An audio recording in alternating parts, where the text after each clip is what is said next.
Why this series and who we are? Every year, many Bangladeshi students they dream to come to Turkey for higher studies, but there is a lack of information. Also, there are lots of misinformation. For example, when I was applying to Turkey, a student from Turkey who was studying here, he told me that Turkiye Bursları scholarship doesn't place Bangladeshi students in top universities like Koç, Sabancı, or METU, İTÜ, Boğaziçi, and even top universities in Turkey, they do not accept students from Bangladesh. But I got acceptance to Koç, Sabancı, and Bilkent, all the three. I'm studying here in Koç University with Turkiye Bursları scholarship, and with me, I know people who are studying in METU, in İTÜ, in Boğaziçi University also. So that was a lie. That's why we are having this series to give you accurate information and to connect you to current students who are here, experts, and also university representatives. And we are having the event from Bangladesh Turkey Education Forum and Bangladesh Students and Professionals Association in Turkey, shortly known as BASAT, in collaboration with student organizations and clubs in Bangladesh. Our today's main focus is Turkiye Bursları. It's a government scholarship to give you a detailed, idea of Turkiye Bursları. We have our guest today, uh, Miss Pelin Erolu Katkoy. She is an expert at Istanbul office of the Presidency of Turks Abroad and Related Communities, shortly known as YTB in Turkish. You can say in English YTB. She has been serving there since 2019. She holds a bachelor degree in international relations from Middle East Technical University, and she also has a master's degree in global political economy from University of Sussex in the United Kingdom. Currently, she is pursuing her PhD in international relations at Galatasaray University. We have Syed Makfur Rahman. He is currently pursuing his PhD in business economics in Istanbul University. He did his master's in the same university under Turkiye Bursları scholarship. He is also the vice president of BASAT. We have Rimon Ahmed. He is currently doing his master's in economics at Ibn Khaldun University.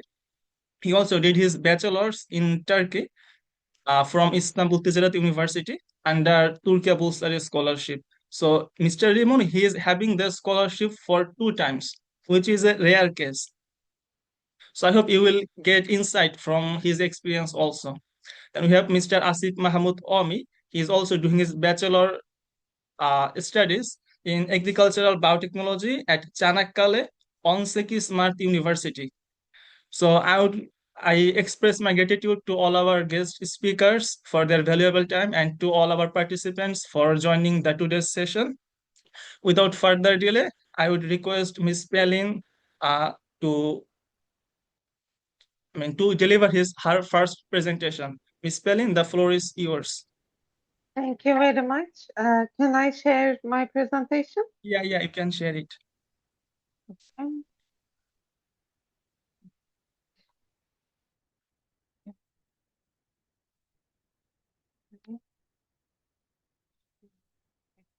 It's clear now. You can see my presentation. Yes. Okay. Yes, well, we Okay. can see. Thank you very much for your invitation to talk about Turkey scholarships today.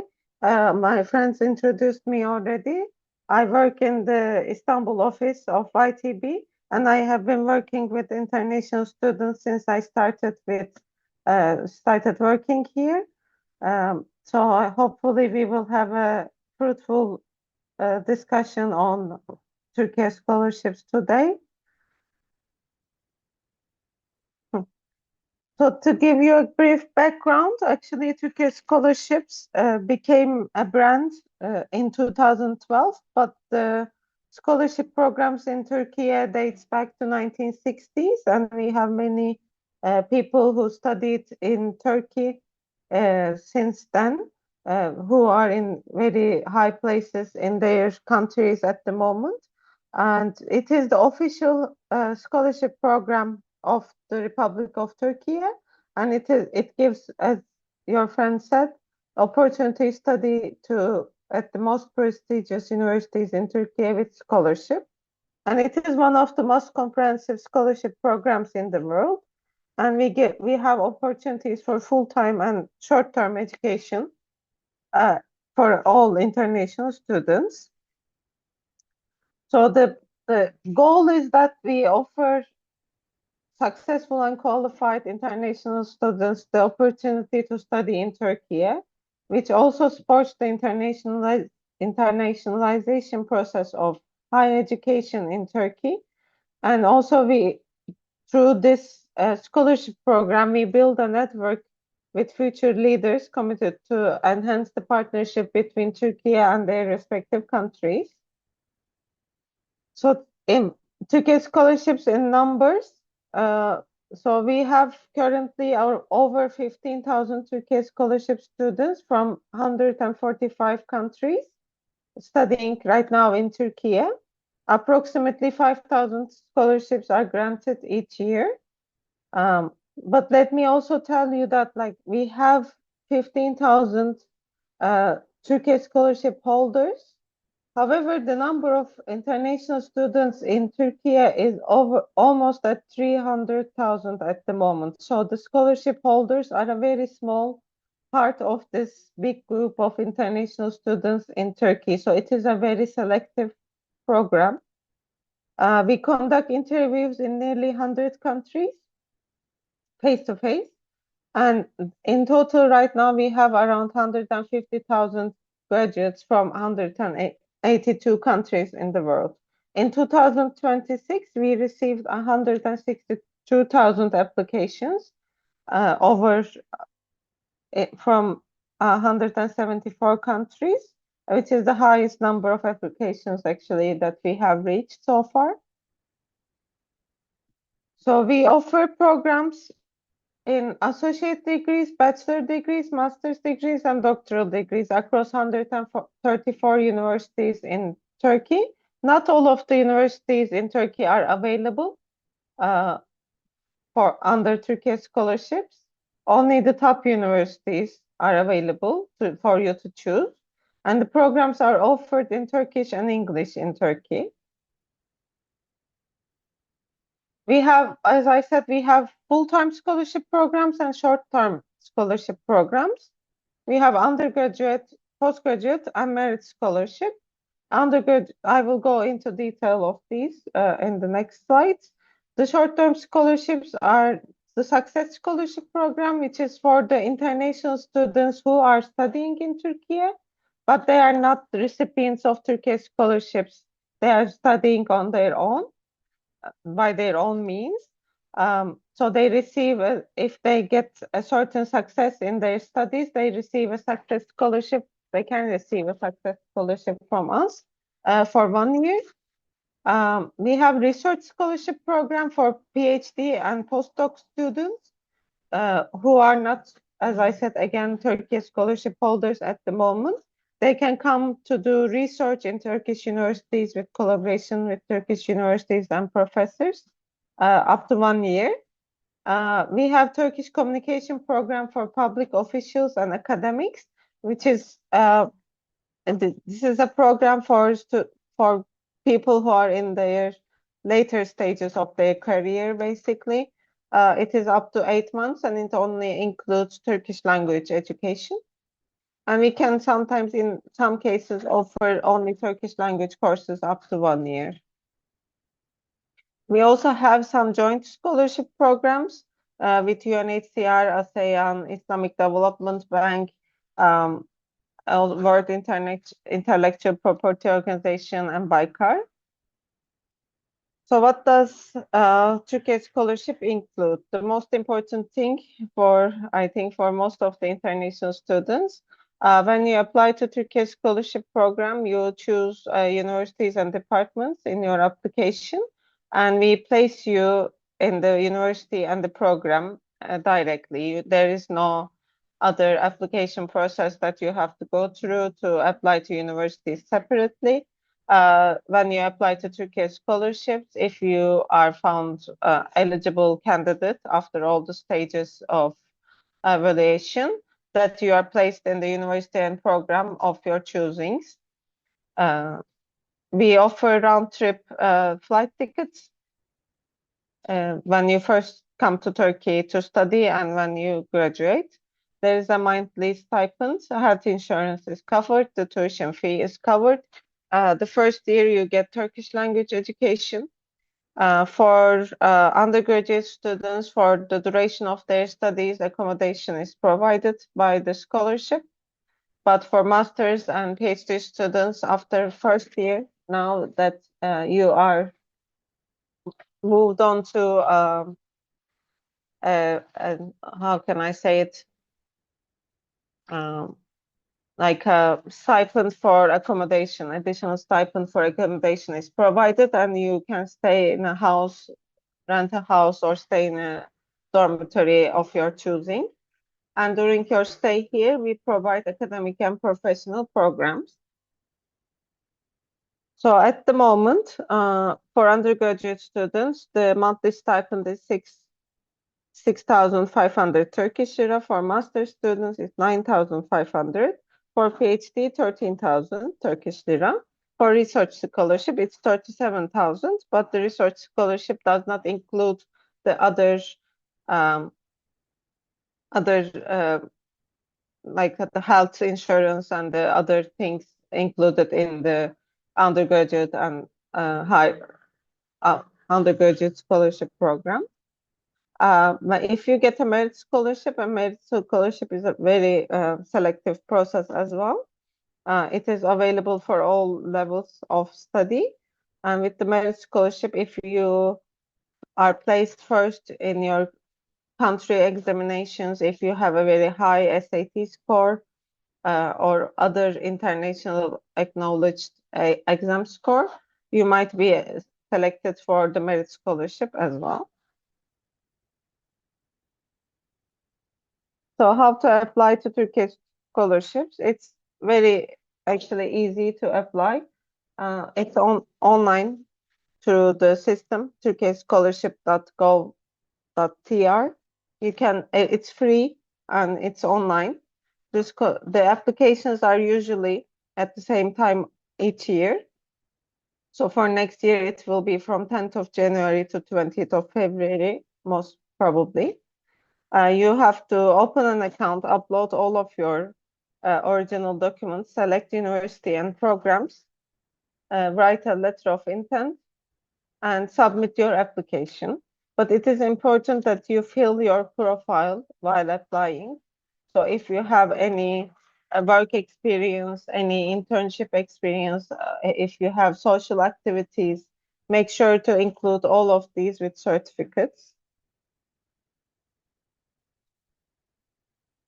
So as I said, it is only made online through the official website, and it's available in 8 different languages to apply. So how does it work after the application? There is a preliminary assessment process, which we look at your academic performance, national exam scores and grades, and required documents. Your passport, your transcripts, these are all required documents. If you fail to upload them, your application will not be evaluated at all. And then we do an academic review, your academic interest, the consistency of your choices in terms of departments, your letter of intent, and we create a short list.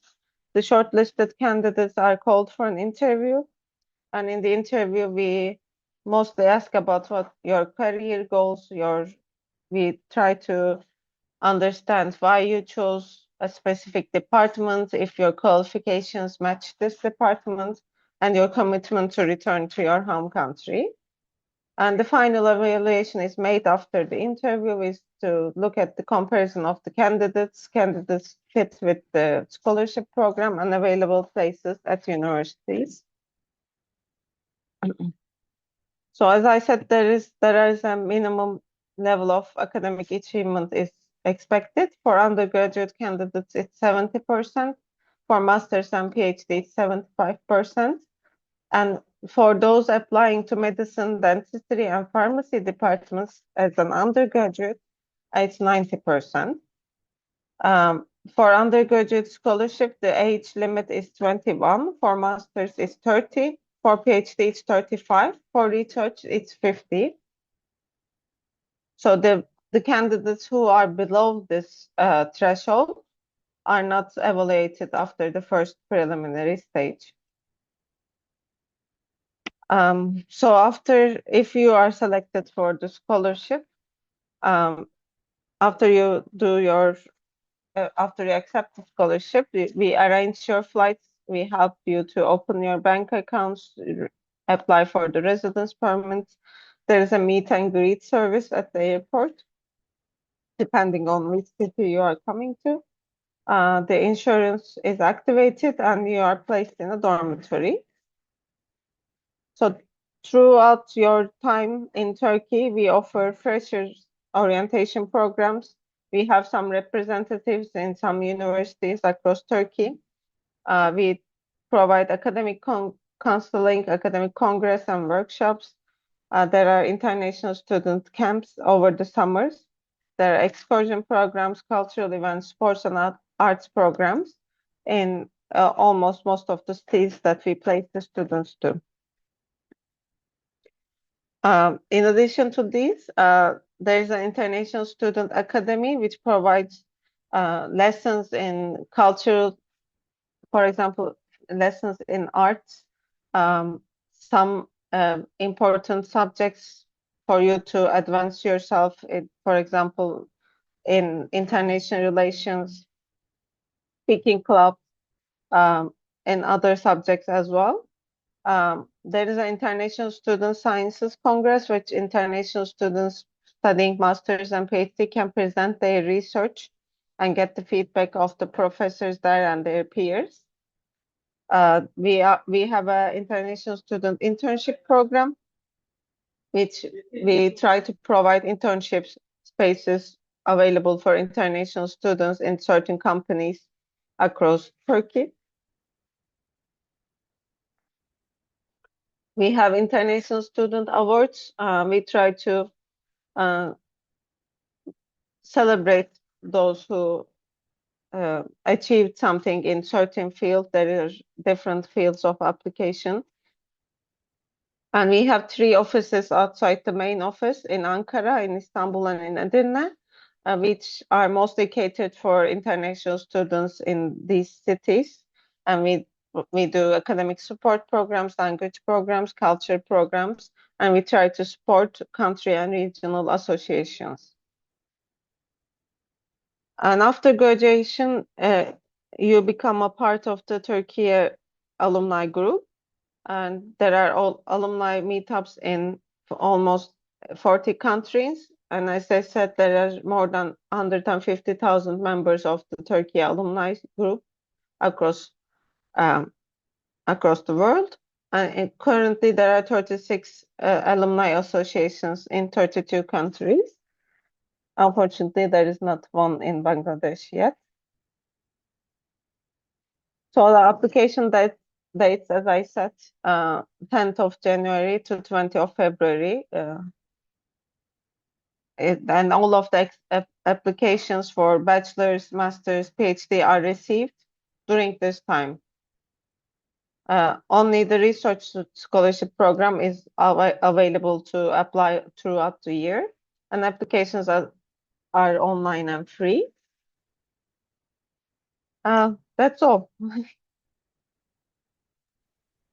Thank you, Ms. Pelin, for your nice presentation.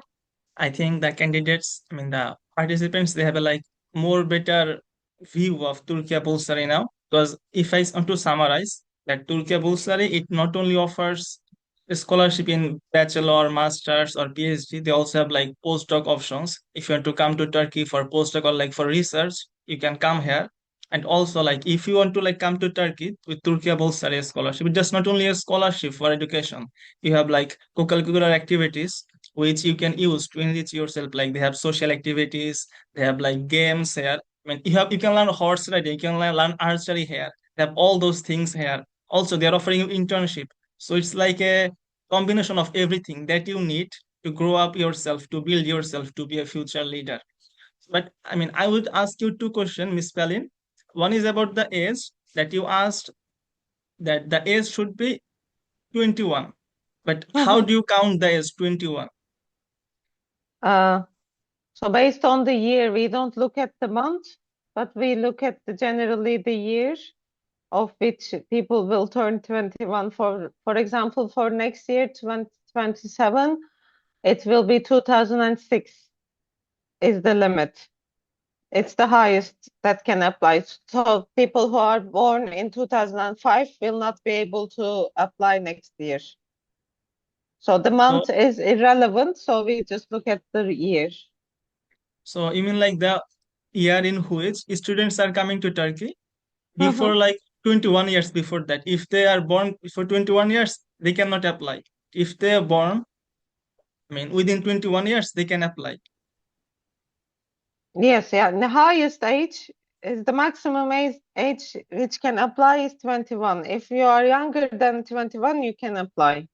So you are counting like the year in which, I mean, scholarship holders, they will come to Turkey. No, when you apply, Okay, I the mean that, time at the time of the application. you mean that year.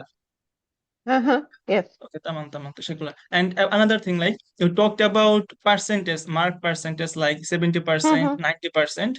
In our country, in our high school, it's GPA. We don't have mark.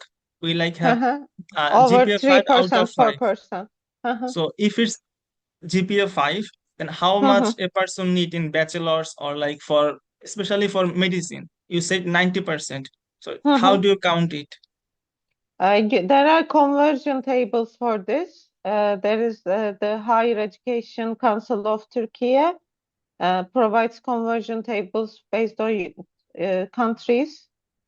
You can check from there, but you can do direct conversion, like 5 out of 5 is 100. Yani. So if it's 4.9, for example, it will be, I think, 98 or something like that. Thank you, Ms. Pelin, once again. We'll come back to during the question and answer session, inshallah.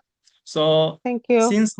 you're welcome. Since most of our speakers are Bengali, so we will have a short, brief presentation of the whole process by Asif Mahmoud Omi Bhai. So I would request Mr. Omi to share to deliver his presentation. আসসালামু আলাইকুম আমাকে কি শোনা যাচ্ছে হ্যাঁ, শোনা যাচ্ছে। Thank you very much Golam Mustafa and Miss Pelin for the detailed explanation. আমি হচ্ছে শেয়ার করি দেখা যাচ্ছে কিনা একটু কাইন্ডলি যদি জানান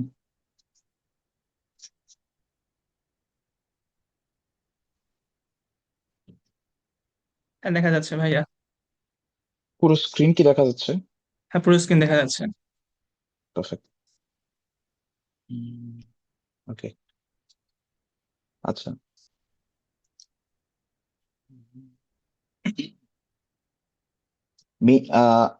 এখানে কি স্পিকার নোটস গুলো দেখা যাচ্ছে নাকি শুধুমাত্র মেইন স্ক্রিনটাই দেখা যাচ্ছে সুন্দর মেইন স্ক্রিন, সো আপনি করতে পারেন, Okay. সমস্যা নেই।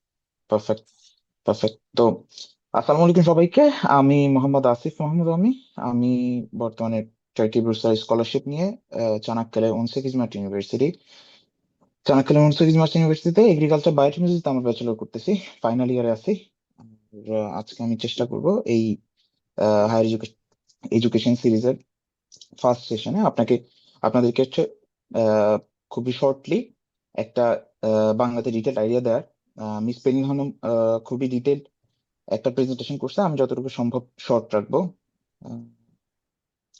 তো টার্কি বুরসার স্কলারশিপটাকে এটা আর কি টার্কি গভর্নমেন্ট স্কলারশিপের টার্কি গভর্নমেন্টের একটা ফুললি ফান্ডেড স্কলারশিপ, যেটা সারা পৃথিবীতে অন অ্যান এভারেজ প্রত্যেক বছর 5,000 স্টুডেন্টকে তারা এই বৃত্তিটা দেয়। তো বাংলাদেশের মধ্যে আসলে প্রত্যেক বছর অন এভারেজ আমরা ব্যাচেলর, মাস্টার্স এবং পিএইচডি লেভেলে প্রায় 60 জনের মতো স্কলারশিপ পেয়ে থাকে।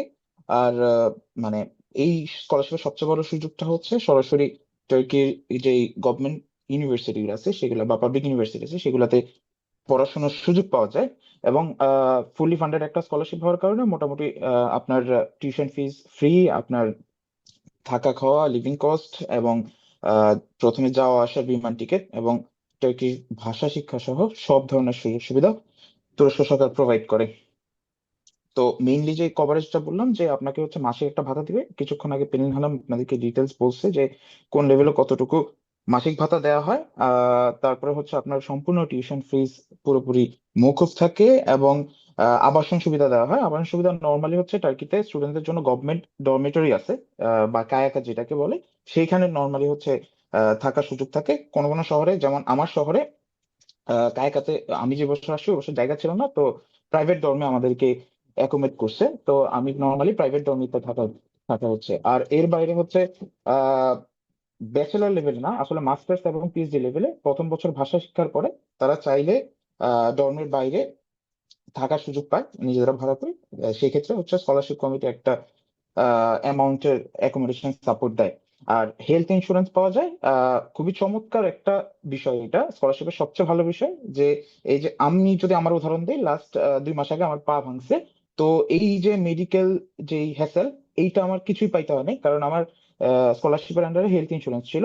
আহ, একেবারে টাকা লাগে নাই বললেই চলে। আমার চেক আপ, টেস্ট সবকিছু এই হেলথ ইন্স্যুরেন্স কভার করছে। তো আলহামদুলিল্লাহ, মানে আমার কাছে মনে হয় যে স্কলারশিপের অন্যতম সেরা একটা বিষয় হচ্ছে এই হেলথ ইন্স্যুরেন্স, যেটার মাধ্যমে আপনারা সরকারি হসপিটাল গুলাতে খুব মানে স্বল্প মূল্যে মেডিসিন কিনে আপনারা হচ্ছে চিকিৎসা নিতে পারেন। আর যাওয়া আসার টার্কিশ এয়ারলাইন্সের টিকিট তো আছেই।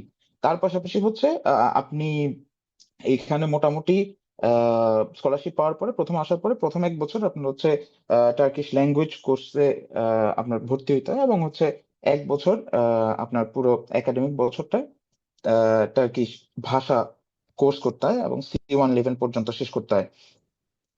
তারপরে হচ্ছে পেলিন হানুম অনেক বিষয়ে আপনাদেরকে বলছে। আমি হচ্ছে আরেকটা বিষয় এখানে স্কিপ করে গেছে, বা তাদের জন্য হয়তো গুরুত্বপূর্ণ না। আমার কাছে মনে হয় যে এইখানে এই স্কলারশিপের আন্ডারে আরেকটা ইম্পর্টেন্ট অ্যাসপেক্ট হচ্ছে আপনার এরাসমাস প্লাস যে অপরচুনিটিটা আপনার এই স্কলারশিপের মাধ্যমে যারা মেইনলি টার্গেট আসে, বা স্কলারশিপের বাইরে যারা টার্গেট আসে, টার্কিশ ইউনিভার্সিটি গুলোর সাথে ইউরোপের প্রায় সব দেশের বিভিন্ন ইউনিভার্সিটির সাথে এগ্রিমেন্ট আছে, যে এগ্রিমেন্টের আন্ডারে আপনার হচ্ছে ইউরোপের কান্ট্রি গুলাতে 1 অথবা 2 সেমিস্টার পড়ার সুযোগ পায়। এবং এই এক্সচেঞ্জ সেমিস্টারের মধ্যে আপনি হচ্ছে ইউরোপিয়ান ইউনিয়ন থেকে একটা স্কলারশিপ পান, যেটা দিয়ে আপনার থাকা খাওয়া পড়াশোনা সবকিছু চলে যায়, এবং পড়াশোনাটাও মোটামুটি পুরোটাই ফ্রি থাকে। আর আপনি যখন ফিরে আসবেন তখন হচ্ছে এটা ক্রেডিট ট্রান্সফারের মাধ্যমে আপনার ট্রান্সক্রিপ্টে অ্যাটাচ হবে। আর তার এর পাশাপাশি আপনি এই স্কলারশিপের আন্ডারে অনেক আন্তর্জাতিক কনফারেন্স, ওয়ার্কশপ, তারপরে এই বিভিন্ন একাডেমিক সেমিনারেও অংশগ্রহণ করার সুযোগ পাবেন। সব সময় প্রায় মাসে বিভিন্ন জায়গায় আর কি বিভিন্ন জায়গায় প্রত্যেক সপ্তাহে 2-3টা করে এরকম কনফারেন্স বা ওয়ার্কশপ হয়, যেগুলোতে আপনি সরাসরি অ্যাটেন্ড করার সুযোগ পাবেন। এবং আপনি যখন গ্রাজুয়েট করবেন, গ্রাজুয়েট করার পরে টার্কির যে অ্যালুমনি নেটওয়ার্ক, সেই অ্যালুমনি নেটওয়ার্কের আন্ডারে আপনি বিভিন্ন সুযোগ সুবিধা পাবেন। এবং কন্টিনিউয়াস যেটা বললাম যে একাডেমিক বিভিন্ন ওয়ার্কশপের মাধ্যমে আপনার ক্যারিয়ার বা হচ্ছে আন্তর্জাতিক যেই নেটওয়ার্কিং এর মধ্যে থাকার সুযোগ থাকবে। তারপরে হচ্ছে আপনার পেরিন হানাম বলছিল আন্তর্জাতিক শিক্ষার্থী একাডেমি, যে ইন্টারন্যাশনাল স্টুডেন্ট একাডেমি, যেটা এইটার মাধ্যমে হচ্ছে প্রত্যেকটা শহরে, যে বড় বড় শহর আছে বা মেইন শহর আছে, সেই শহরগুলোতে বিভিন্ন ধরনের ওয়ার্কশপের আয়োজন করা হয় প্রত্যেক একাডেমি ইয়ারে। সেই ওয়ার্কশপ বা ট্রেনিং প্রোগ্রামগুলোতে অ্যাটেন্ড করার মাধ্যমে সার্টিফাইড প্রোগ্রাম হয়, নতুন ধরনের স্কিল আপনারা শিখতে পারবেন। এরপরে তো সামার ক্যাম্প, উইন্টার ক্যাম্প, এই ধরনের ক্যাম্পগুলো তো সবসময় হয়। স্পেশালি এখন সামার চলতেছে, সামারে আপনার ইয়েতেবের বিভিন্ন ক্যাম্প হচ্ছে, তারপরে বিভিন্ন এইখানে যে এনজিও গুলো আছে তাদের বিভিন্ন ক্যাম্প হচ্ছে, এদের ইউথ মিনিস্ট্রির বিভিন্ন ক্যাম্প হচ্ছে, এগুলা তো অ্যাটেন্ড করার সুযোগ আছে। আর এর বাইরে হচ্ছে টার্কির যেই বিজ্ঞান ও প্রযুক্তি পরিষদ, টুবিতাক বলে যেটাকে, সেটার আন্ডারে আপনি আপনার বিভিন্ন রিসার্চের ফান্ডিং পাবেন। এটা মাস্টার্স এন্ড পিএইচডি ক্ষেত্রে আরো বেশি সুযোগ। ব্যাচেলার স্টুডেন্টরাও হচ্ছে স্টুডেন্ট রিসার্চ প্রোগ্রামের আন্ডারে ফান্ড পাওয়ার সুযোগ আছে। আর এর মাধ্যমে এর পাশাপাশি তো শহর ভিত্তিক বা হচ্ছে রিজন ভিত্তিক বা হচ্ছে ইউনিভার্সিটি ভিত্তিক বিভিন্ন সামাজিক সাংস্কৃতিক উৎসব সবসময় লেগেই থাকে। আর এর একটু আগে পেলিন হানাম যেটা আপনাদেরকে বলছে যে আন্ডার গ্রাজুয়েট লেভেলে আপনার হচ্ছে 70%, মাস্টার্সে 75, পিএইচডি তে 75, এই ন্যূনতম হচ্ছে আপনার স্কুল একাডেমিক জিপিএ লাগবে। আমি যদি বাংলাদেশিদের জন্য স্পেসিফিক্যালি বলি, আন্ডার গ্রাজুয়েট জন্য 70% যে ন্যূনতম চাচ্ছে, এইটা আপনি আউট অফ 5-এ এসএসসি এবং এইচএসসি তে 3.5 হচ্ছে হিসাব করবেন, কিন্তু 3.5 থাকলে কি আপনি স্কলারশিপ পাবেন? উত্তর হচ্ছে না। রেজাল্ট যত ভালো হয় তত অ্যাডভান্টেজ, দুইটাতে এ প্লাস থাকলে কোনো কথাই নেই। কিন্তু আসলে এ প্লাস ছাড়া কি চান্স আছে কিনা, আহ, আমি এক্সাম্পল বলবো না, এক্সেপশন বলবো আসলে সেটাকে। সো রেজাল্ট ভালো হইলে, যেহেতু একাডেমিক রেজাল্টটাকে তারা প্রথমে দেখে, সো এইটা সবচেয়ে বড় অ্যাডভান্টেজ হবে আপনার রেজাল্ট ভালো থাকাটা। আর মাস্টার্স এর ক্ষেত্রে হচ্ছে আউট অফ 4-এ সিজিপি আউট অফ 4-এ 2.72, তো ন্যূনতম হচ্ছে 2.72 থাকলে আপনি অ্যাপ্লিকেশন করতে পারবেন। বাট নর্মালি স্কলারশিপ যারা পায় 3.3, 3.4 থেকে শুরু হয়। রেজাল্ট যত ভালো হয় তত বেশি আপনার প্লাস পয়েন্ট থাকে। পিএইচডির ক্ষেত্রে সেম। আর মেডিকেল আর হেলথ সায়েন্সের ক্ষেত্রে যেটা হয় যে আপনার হচ্ছে 90% যে মার্কটা চায়, এইটা আপনি বাংলাদেশের হিসেবে হিসেব করবেন যে গোল্ডেন থাকতে হবে দুইটার মধ্যে। অনেক সময় হচ্ছে দুইটার মধ্যে গোল্ডেন থাকার পর অনেকে পায় না, খুবই কম্পিটিটিভ। বাংলাদেশ থেকে হচ্ছে প্রত্যেক বছর হয়তো 2 জন 3 জন অন এভারেজ পায় মেডিকেল সায়েন্সে স্কলারশিপ। আচ্ছা, আর হচ্ছে মেডিকেল সায়েন্সে একটা বিষয় হচ্ছে, আপনি স্কলারশিপ পাওয়ার পরে যদি টার্গেটে আপনি মেডিসিন পড়েন বা ডাক্তারি পড়েন, পড়ার পরে বাংলাদেশে ফিরে যাওয়ার জন্য আপনার বিএমডিসি থেকে একটা এক্সাম দিতে হয়। এক্সাম দিয়ে 1 বছর প্র্যাকটিস করে দেন হচ্ছে আপনার ইয়ে করতে হয় বাংলাদেশে, আপনি ওই সার্টিফিকেট দিয়ে কাজ করতে পারবেন। আর ল এর ক্ষেত্রেও সেম, আপনার হচ্ছে আপনার বাংলাদেশ বার কাউন্সিলের লাইসেন্সিং পরীক্ষা বসতে হয়, এবং তখন হচ্ছে আপনার সার্টিফিকেটটা ভ্যালিড হয়। আর মাদ্রাসার শিক্ষার্থী যারা আছেন তাদের জন্য স্পেশালি, যারা আলিয়া বা দাখিল এবং আলিম পরীক্ষার্থী আছেন, বা ওই ওই ওই লাইনের শিক্ষার্থী আছেন, তাদের ক্ষেত্রে আহ, সাধারণ শিক্ষা বোর্ডের মতোই তাদেরকে ভ্যালিড কাউন্ট করা হয়। বাট যারা কমই থেকে আছেন, ডিরেক্ট কমই সার্টিফিকেট আসলে এখানে ভ্যালিড না। সেই ক্ষেত্রে হচ্ছে আপনার আপনার যদি কমির পাশাপাশি দাখিল এবং আলিমের সার্টিফিকেট থাকে, সেক্ষেত্রে আপনি একটা এক্সট্রা অ্যাডভান্টেজ পাবেন। আর বেসিক ডকুমেন্টস এর ক্ষেত্রে পিলিন হানান খুব একটা বল নেই। আপনার হচ্ছে বাংলাদেশের ক্ষেত্রে বৈধ পাসপোর্ট, এনআইডি বা ডিজিটাল যে ইংরেজি জন্ম সনদ, সেইটা আপনার হচ্ছে পাসপোর্ট সাইজের একটা ছবি, আপনার এসএসসি যদি ব্যাচেলর লেভেল বলি, এসএসসি এইচএসসি মার্কশিট সার্টিফিকেট। আর আপনি যদি ব্যাচেলর মাস্টার্স পিএইচডি হন, তাহলে হচ্ছে ব্যাচেলার্স আর মাস্টার্স এর আপনার মার্কশিট সার্টিফিকেট। আপনার হচ্ছে রিকমেন্ডেশন লেটার, আপনাকে গাইড করছে এরকম কারো কোনো প্রফেসর মেন্টর, তাদের থেকে রেকমেন্ডেশন লেটার 2টা সর্বনিম্ন লাগে, 3টা হইলো বা 4টা যাই দেন, মানে 2টা সর্বনিম্ন লাগবে। আপনার letter of intent, statement of purpose, motivation letter যেটাই বলেন, এইটা হইতেছে আপনার আপনি যেই সাবজেক্টে পড়তে চান, কেন পড়তে চান সেটার ব্যাপারে একটা লেটার লিখবেন। পিএইচডি প্রার্থীদের জন্য তো রিসার্চ প্রপোজাল ম্যান্ডেটরি। আর এক্সট্রা কারিকুলার অ্যাক্টিভিটি সার্টিফিকেট যদি থাকে, সেগুলো একটা সিভি, আপনার হচ্ছে ইউরোপাস ফরম্যাট হইলে সবচেয়ে ভালো হয়। আর হচ্ছে আপনার জব এক্সপিরিয়েন্স যদি থাকে সেগুলো। আর এই স্কলারশিপে কি আইএলটিএস বাধ্যতামূলক অথবা টফেল বাধ্যতামূলক কিনা? না। আপনার টার্কি স্কলারশিপে ভাষা দক্ষতা সার্টিফিকেট বাধ্যতামূলক না, কিন্তু আপনার হচ্ছে বিভিন্ন ইংরেজি কোর্স আছে, মানে মিডিয়াম অফ ইনস্ট্রাকশন যেসব কোর্সের ইংরেজি, সেসব কোর্সে আপনার হচ্ছে কোর্স বা ইউনিভার্সিটি ভেদে আইএলটিএস বা টফেলের স্কোর চাই। সো এটা থাকলে একটা অ্যাডভান্টেজ আছে। আর একটু আগে পেরিন হালাম আপনাদেরকে বলছে অনেকটা যে আপনার টাইম লাইনটা কেমন হয়।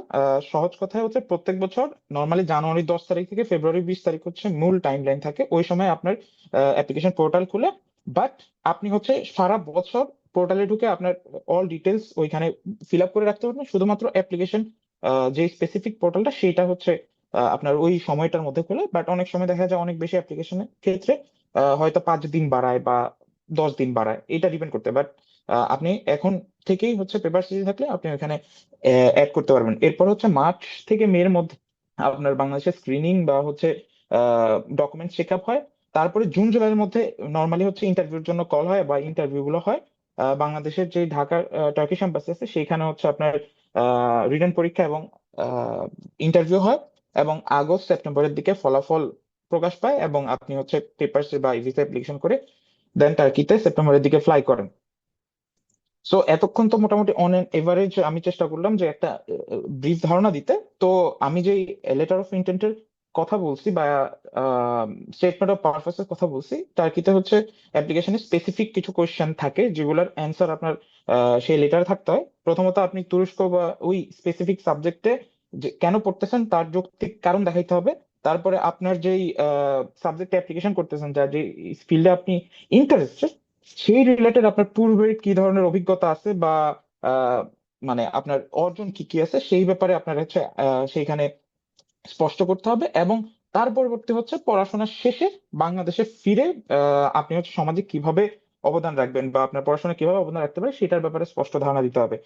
তারপর হচ্ছে আপনার যেই রেফারেন্স লেটার, আমরা এখন যেটা হয় যে এআই এর যুগে আপনার হচ্ছে অনেক মানে একটা সবার লেটারের মধ্যে একটা সিমিলারিটি থাকে, এবং যেইটা আসলে আপনাকে হচ্ছে বাতিলের খাতায় নাম লিখাইতে খুব সহযোগিতা করে আমার কাছে মনে হয়। সো লেটার অফ রেফারেন্সটা আপনার যে মেন্টর বা টিচার থেকে নেবেন, সেই ক্ষেত্রে আহ, আপনাকে সে যেন ভালো মতো চেনে এবং কতদিন কিভাবে চেনে এই ব্যাপারে একটা ধারণা যেন থাকে, সেখানে আপনার একাডেমিক স্কিল, নেতৃত্ব এবং আপনার ওভারঅল পারফরমেন্সের ব্যাপারে স্পেসিফিক যেন সে সেখানে লেখে। এবং সবসময় এটা একটা প্রাতিষ্ঠানিক প্যাড বা ওই প্রফেসরের নিজস্ব অফিসিয়াল প্যাডে তার সিল, সিগনেচার এবং ইমেল সহ যেন তৈরি করে আপনাকে দেয়। সো ওভারঅল এই আমি মোটামুটি চেষ্টা করতেছি অনেকদিন যাবত ফলো করতে, বা আমার স্কলারশিপের জার্নির পরে ফলো করতে, যে আসলে পোলাপেন কেন খুব ভালো প্রোফাইল থাকার পরেও রিজেক্ট হয়। তো মেইন যে কারণগুলো, এই কারণগুলো আমি 7টা কারণের মধ্যে লেখার চেষ্টা করছি। প্রথমত হচ্ছে এখন যেহেতু এআই যুগ, সবাই হচ্ছে এসওপিটা এআই দিয়ে লেখার চেষ্টা করে বা ডিরেক্টলি কপি পেস্ট করে দেয়। আসলে আহ, মানে খুবই স্কলারশিপ কমিটি চাইলেই মুহূর্তের মধ্যে এটা ধরতে পারে যে আসলে এটা এআই দিয়া লেখা কিনা। আর অ্যাপ্লিকেশনের জন্য এসওপি যেহেতু সবচেয়ে বেশি গুরুত্বপূর্ণ, মানে একাডেমিক রেজাল্টের পরে অন্যতম গুরুত্বপূর্ণ বিষয়, সেই ক্ষেত্রে হচ্ছে আপনার এআই দিয়ে না লেখাই ভালো। তারপরে হচ্ছে ইসিএ, আপনার রেজাল্ট অনেক ভালো বুঝলাম, সব ঠিক আছে, প্রোফাইল ভালো, বাট আপনার কোনো ইসিএ নাই, সেই ক্ষেত্রে আপনি একটু আহ, পিছনে পড়ে যাবেন। তো ইসিএ খুব গুরুত্বপূর্ণ, আর সেটা যদি আপনি যেই ফিল্ডে পড়তে চান সেই ফিল্ড রিলেটেড হয় তাইলে এটা কি এক্সট্রা অ্যাডভান্টেজ রাখে। তারপরে হচ্ছে ভুল চয়েস, আপনি ধরেন এখানে নর্মালি পোর্টালে 12টা ইউনিভার্সিটি বা সাবজেক্ট চয়েস করা যায়, আপনি 12 ধরনের সাবজেক্ট দিলে আসলে তাইলে আপনার মেইন ইন্টারেস্ট ফিল্ড কোনটা সেটা আসলে বোঝা সম্ভব না। তাই চয়েস লিস্টের মধ্যে সামঞ্জস্য থাকা খুব গুরুত্বপূর্ণ। এবং হচ্ছে ইস্তাম্বুল, আঙ্কারা, ইজমির মতো বড় শহরগুলো শুধুমাত্র রাখলে আসলে সম্ভাবনা খুব কমে যায়। সেক্ষেত্রে হচ্ছে মিড সারির বা একটু নিচের দিকের ইউনিভার্সিটি বা শহরগুলা রাখাও বুদ্ধিমানের কাজ। আর ওই যে একটু আগে যে বললাম, রেফারেন্স লেটারটা আপনার হচ্ছে স্পেসিফিক এবং আপনার ব্যাপারে স্পষ্ট একটা ধারণা যেন দেয়, সেই ক্ষেত্রে নজর রাখতে হবে। আর ওই যে বললাম এসওপির মধ্যে আপনার ক্যারিয়ার এবং সাবজেক্ট স্কিলের সম্পর্কে স্পষ্ট বা অবাস্তব একটা লক্ষ্য রাখা, অবাস্তব একটা আহ, বিষয় ফুটিয়ে তোলা আর কি। এরপরে হচ্ছে ভবিষ্যতে সোশ্যাল ইম্প্যাক্ট যদি আপনার শূন্য হয় আপনার ফিউচার প্ল্যানে, তাইলে আসলে আপনি অলরেডি পিছিয়ে পড়ে গেছেন। এবং যদি প্রাইমারি সিলেকশনে টিকে না, টিকার পরে আপনার যদি ইন্টারভিউতে ভালো পারফরমেন্স না দেখাইতে পারেন, আপনি যেরকম প্রোফাইল দিয়ে অ্যাপ্লিকেশন করছেন ওই প্রোফাইলের একটা আহ, ওই প্রোফাইলটাকে না দেখাইতে পারেন ইন্টারভিউ মধ্যে, সেক্ষেত্রে রিজেকশনের সম্ভাবনা আছে। আমি প্রথমবার হচ্ছে অ্যাপ্লিকেশন করে 2021 সালে প্রাইমারি সিলেক্টেড হয়ে ইন্টারভিউতে বাদ পড়ছিলাম বিভিন্ন কারণে। তারপর সেকেন্ড বার 2022-এ অ্যাপ্লিকেশন করার পরে স্কলারশিপ কমিটি আবার ডাকছে, ইন্টারভিউ দিলাম, এরপরে আসছি। তো আমি প্রথমবার ইন্টারভিউর সময় খুব বেশি নার্ভাস ছিলাম, এবং ওই নার্ভাসের কারণে প্রথমবার আমার কাছে মনে হয় যে বাদ পড়ার একটা অন্যতম কারণ ছিল এটা। তো একটু আগে যেটা বললাম যে ঢাকা টার্কিশ এম্বাসিতে হচ্ছে পরীক্ষা হয়, আপনার রিটার্ন পরীক্ষা বা ইন্টারভিউ হয়। নর্মালি ইন্টারভিউর ভাষা থাকে ইংরেজি, কিন্তু সেখানে ট্রান্সলেটর থাকে আপনার হচ্ছে যে হচ্ছে আপনার যারা ইংলিশ জানেন বাংলাদেশে, তাদের ক্ষেত্রে বাংলাতে দেওয়ার একটা সুযোগ থাকে, বাট ইংরেজিতে দেওয়াটাই বুদ্ধিমানের কাজ। আর ইন্টারভিউ খুব একটা কঠিন হয় না। ইন্টারভিউতে মেইনলি হচ্ছে আপনি যেগুলো যেসব পেপার্স বা যে ইন্টারেস্ট দিয়ে আপনি অ্যাপ্লিকেশন করছেন সেগুলোর ব্যাপারে আপনাকে জিজ্ঞেস করে, আপনি যে সাবজেক্ট হচ্ছে টপ ধরেন 3টা বা 4টার মধ্যে রাখছেন সেগুলোর ব্যাপারে আপনাকে জিজ্ঞেস করে, বা আপনার যে স্টেটমেন্ট অফ পারপাস সেইখানে যে কোশ্চেন গুলোর অ্যান্সার করছেন সেগুলো সম্পর্কে আরো স্পষ্টভাবে তারা জিজ্ঞেস করে এবং আপনার সার্টিফিকেট পেপারস গুলো দেখতে চায়। তো আমি যেটা বললাম একটু আগে যে আপনার পোর্টাল সারা বছরই খোলা থাকে, শেষ সময়ের জন্য না দেখে এখন থেকে পেপার সাইজে থাকলে মোটামুটি পোর্টালে ডকুমেন্টস অ্যাড বা হচ্ছে বিভিন্ন ইসিএ গুলা অ্যাড করা শুরু করেন। আর আরেকটা জিনিস যেটা বললাম টিপস হিসেবে যে আপনার বড় শহরগুলো শুধুমাত্র না রেখে ছোট শহরগুলো রাখার চেষ্টা করবেন, বা এখন থেকে এই ইউনিভার্সিটি শহরের ব্যাপারে একটা আইডিয়া নেওয়ার চেষ্টা করেন আর কি। আর আরেকটা বিষয় অনেকে জিজ্ঞেস করেন যে ব্যাংক স্টেটমেন্ট আসলে লাগে কিনা, লাগে না। কারণ হচ্ছে এইখানে আপনার তুরস্কে স্কলারশিপে ফুলি ফান্ডেড স্কলারশিপ পাওয়ার কারণে কোনো ধরনের সচ্ছলতার কোনো পেপার চায় না তারা। আর অনেকে জিজ্ঞেস করেন টার্কি আসলে কেমন দেশ, কেমন দেশ এটা না বলে আসলে অনেকে চিন্তা করেন যে আমি হচ্ছে ধর্মকর্ম করতে পারবো কিনা বা পর্দা পালনের পূর্ণ স্বাধীনতা আছে কিনা। আসলে কেউ যদি চায় সেকুলার হয়ে সে হচ্ছে ধর্ম থেকে দূরে থেকে জীবনযাপন করবে, সেটাও যেমন সম্ভব, তেমনি আহ ধর্মীয় আচার আদি বা ধর্মীয় সেন্সিটিভিটি রক্ষা করে আপনার পর্দা পালনের পূর্ণ স্বাধীনতা টার্কিতে কেউ কাউকে জাজ করে না। অনেক ধন্যবাদ আমাকে শোনার জন্য। আহ পরবর্তীতে ভাইদের আলোচনার পরে আমরা কোয়েশ্চেন এন্ড অ্যান্সার সেশনে যাব। অনেক অনেক ধন্যবাদ তুমি ভাইয়াকে তার সুন্দর উপস্থাপনার জন্য। আমি কিছু বিষয় একটু অ্যাড করতে চাই এখানে। একটা হচ্ছে যে রিসার্চ নিয়ে, তো তুরস্কে চাইলে টুবিটাক টুবিটাকের মাধ্যমে হচ্ছে রিসার্চ ফান্ড নেওয়া যায় ব্যাচেলরে। এক্ষেত্রে হচ্ছে তার একটা প্রপোজাল জমা দেওয়া লাগে এবং তার ইউনিভার্সিটির একজন প্রফেসর যদি সে রাজি হয় তাকে সুপারভাইজ করার জন্য, তাহলে হচ্ছে টুবিটাক তাকে ফান্ড দিবে। সেক্ষেত্রে হচ্ছে মনে হয় বর্তমানে 12,000 টার্কিশ লিরা তাকে দিবে তো তার তেমন রিসার্চটা শেষ করার জন্য। এটা হচ্ছে একটা। এইটার ব্যাপারে আমি হচ্ছে বলতে পারি মুস্তাফা, যে হচ্ছে প্রত্যেক বছর তুবিতা একটা অ্যাপ্লিকেশন পিরিয়ডিক অ্যাপ্লিকেশন গুলো নেয় একটা প্রফেসরের সাথে, একটা রিসার্চ প্রফেসরের মাধ্যমে অ্যাপ্লিকেশন করে দেন। পাশাপাশি কেউ চাইলে ইন্ডিভিজুয়ালি অ্যাপ্লিকেশন করতে পারে, পাশাপাশি সাথে একজন রিসার্চার বা একটা স্টুডেন্ট ফ্রেন্ড নিয়েও কেউ চাইলে অ্যাপ্লিকেশন করতে পারে। ধন্যবাদ ভাইয়া। এবং আমি আরেকটা বিষয় একটু উল্লেখ করতে চাই, তা হচ্ছে যে এতক্ষণ ভাইয়া বা মিস পেলিন তারা যা বললো এই সবকিছু হচ্ছে খুবই সাধারণ বিষয়। এখানে হচ্ছে একটা there is like one specific like one exceptional and that is like coach university. তোমার কোচ ইউনিভার্সিটি হচ্ছে একটু ব্যতিক্রম, আমি একটু শেয়ার করতেছি এটা, তাহলে বুঝতে পারবে কেন ব্যতিক্রম। ওকে, দেখা যাচ্ছে আমার স্ক্রিনটা? অমি ভাই বা মাকফুর ভাই স্ক্রিন দেখা যাচ্ছে আমার? হ্যাঁ, হ্যাঁ, দেখা দেখা যাচ্ছে। যাচ্ছে। ওকে। তো কোচ হচ্ছে তুরস্কের 1 নম্বর ইউনিভার্সিটি বলতে পারেন, ওয়ার্ল্ডে তার খুব ভালো একটা র্যাঙ্কিং আছে। এখানেও চাইলে পড়াশোনা করা যায়, ব্যাচেলর মাস্টার্স কিংবা পিএইচডি তিনটাই করা যায় এখানে আসলে তুর্কিয়া বোর্ডসের মাধ্যমে। তবে শর্ত হচ্ছে এটা একটু ব্যতিক্রম ক্ষেত্রে যে এখানে কেউ পড়তে চাইলে প্রথম বছর তার টার্কিশ কোর্স করা লাগবে না। যে তুর্কিয়া বোর্ডসে নিয়ে পড়তে আসতে চায় তুরস্কে, তা সে যেই লেভেলই হোক, ব্যাচেলর মাস্টার্স কিংবা পিএইচডি, প্রথম বছরে তার টার্কিশ ভাষা শেখা লাগবে। তো এই জন্য হচ্ছে ব্যাচেলর মোট 5 বছর হয়ে যায়, মাস্টার্স 3 বছর হয়ে যায়, পিএইচডি 1 বছর বেড়ে যায়। তো শুধুমাত্র কোচিং ইউনিভার্সিটি কেউ চান্স পাইলে তার হচ্ছে প্রথম বছর আহ চাকরি শেখা লাগবে না, সে সরাসরি এখানে এসে ইউনিভার্সিটি শুরু করতে পারবে। এটা হচ্ছে একটা প্রথম বেনিফিট। বাট এখানে একটু ব্যতিক্রম আছে অ্যাপ্লিকেশনও। ব্যতিক্রমটা হচ্ছে সবগুলো ইউনিভার্সিটির জন্য সে শুধুমাত্র তুর্কিয়া বুলসের যে পোর্টালটা আছে যেটা মিস পেলিন দেখাইছে, তো ওখানে অ্যাপ্লিকেশন করলেই হবে, অন্য কোনো জায়গায় আবেদন করা লাগবে না। কিন্তু শুধুমাত্র কোচের ক্ষেত্রে হচ্ছে একটু ব্যতিক্রম। কোচের ক্ষেত্রে হচ্ছে সে তুর্কিয়া বুলসেরাতে আবেদন করবে, করার পর হচ্ছে পাশাপাশি সে কোচেও আবেদন করবে, এবং কোচ যদি তাকে অ্যাকসেপ্ট করে তাহলে হচ্ছে মানে কোচের অ্যাপ্লিকেশন পোর্টালে একটা জায়গা থাকে, ওইখানে লেখা থাকে যে did you apply for Turkiye Burslari, if so input your application number. তো যদি আপনাকে কোচ গ্রহণ করে, অ্যাকসেপ্টেন্স পান আপনি কোচ ইউনিভার্সিটিতে, তাহলে হচ্ছে কোচ সামারের শেষে মানে হচ্ছে জুলাই শেষের দিকে হচ্ছে আপনার অ্যাপ্লিকেশন নাম্বার তারা পাঠাবে এটিবির কাছে। তখন হচ্ছে এটিবি ডিসাইড করে আপনাকে তারা কোচে দিবে কি দিবে না। মানে এটা একটা 2 সাইড প্রসেস। আপনাকে ইএটিবি পাশাপাশি হচ্ছে কোচ, দুই জায়গাতেই হচ্ছে অ্যাকসেপ্টেন্স পাওয়া লাগবে, তাহলে হচ্ছে ইএটিবি দিয়ে কোচে পড়া যাবে। এটা হচ্ছে ব্যাচেলরের ক্ষেত্রে। মাস্টার্সের ক্ষেত্রে আমি শিওর না। So we will have a like session about coach university, I think 14th of August. So I would request you to join that on. Also, we have a like session of Sabancı University on 7th of August. So if you want to like know more about the university scholarship and all those things, you should join the later sessions of the series. We will have university representatives there, firstly. And secondly, the scholarship, it's also like Turkey Bursary. They also have like tuition fee waiver, dormitory fee waiver, health insurance, and also monthly stipend. In some cases, monthly stipend it's more in Koch, Sabanji, and Bilkent University, also in Ibn Khaldun, than compared to ETB.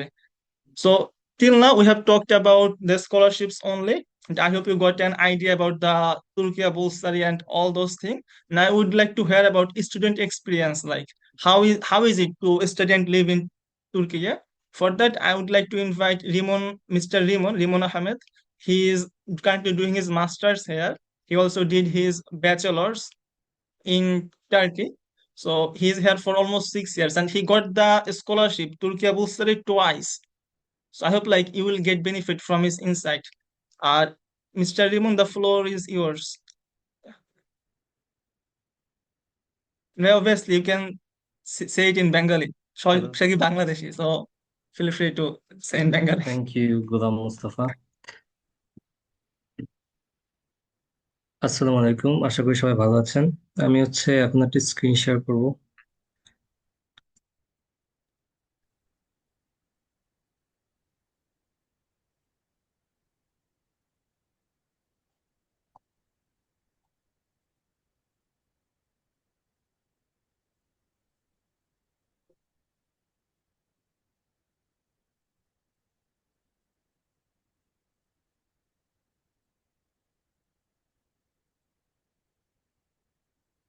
Okay, so আপনারা এখন মূলত এই সেশনটা তুরস্কে কিভাবে আসবো, কিভাবে apply করব, apply করার ক্রাইটেরিয়া গুলো কি কি, সবার আহ, মেরাকটা কৌতূহলটা ওইদিকে। তারপর এখানে আসার পরে জাস্ট খুবই শর্টলি কেমন একটা লাইফ ফেস করবেন এবং কতটা ইজি হবে কতটা কঠিন হবে, তা সে সম্পর্কে একটা আইডিয়া দিব। পরবর্তীতে কোনো কোশ্চেন থাকলে কোশ্চেন সেশনে আমরা এগুলো অ্যান্সার দেওয়ার চেষ্টা করব। ফার্স্ট অফ অল, আমি তুরস্কে আসি 2021 সালে। ব্যাচেলার্সে ইস্তাম্বুল তিজারত ইউনিভার্সিটি ইকোনমিক্সে ব্যাচেলার্স করতে আসি। আমার ল্যাঙ্গুয়েজ অফ ইনস্ট্রাকশন ছিল তখন টার্কিশ। তার পরবর্তীতে ব্যাচেলার শেষ করার পরে আবার মাস্টার্সের জন্য অ্যাপ্লাই করি। মাস্টার্সে এখানে ইবনে খালদুন ইউনিভার্সিটিতে ইকোনমিক্সে, তখন আবার এবার ইংলিশে আর কি মাস্টার্স করতেছি। ফার্স্ট অফ অল, যারা ইয়েতেবে স্কলারশিপ পাবে তাদের জন্য এখানে তুরস্কে আসার আগে তেমন কোনো প্রবলেম নাই। বাংলাদেশে যেই প্রবলেমটা হয় যে ভিসার জন্য সবার একটা চিন্তা থাকে, ভিসা পাবো কি পাবো না, কি কি কাগজপত্র রেডি করা লাগবে, অনেক কিছু চিন্তা থাকে। যারা ইয়েতেবে পাবেন তারা খুব সহজেই আর কি ভিসাটা পেয়ে যাবেন। আপনাদের ভিসা নিয়ে কোনো চিন্তা করতে হবে না। শুধুমাত্র যে রিকোয়ার্ড ডকুমেন্ট গুলো ওগুলো গোছাই দিলে হয়ে যাবে। সো দেশে আপনাদের জন্য হ্যাসেলটা কম। জাস্ট এই ডকুমেন্ট গুলো এখন আবার অনলাইনে অ্যাটেস্টেশন করা যায়। সো দেশে হ্যাসেলটা খুবই কম হবে। পরবর্তীতে এখানে আসার পরেও আপনাদের হ্যাসেল কম হবে, কারণ বর্তমানে আহ, তুরস্কে আমাদের বাংলাদেশি কমিউনিটিটা খুবই বড় এবং খুবই হেল্পফুল। আমাদের স্টুডেন্ট অ্যাসোসিয়েশন আছে এখানে। সো আপনাদের প্রত্যেকটা ইসে আমরা বাংলাদেশি কমিউনিটি আপনাদেরকে হেল্প করব। এখন জাস্ট আইডিয়া দেবো যে এখানে আসার পর কি কি হয়।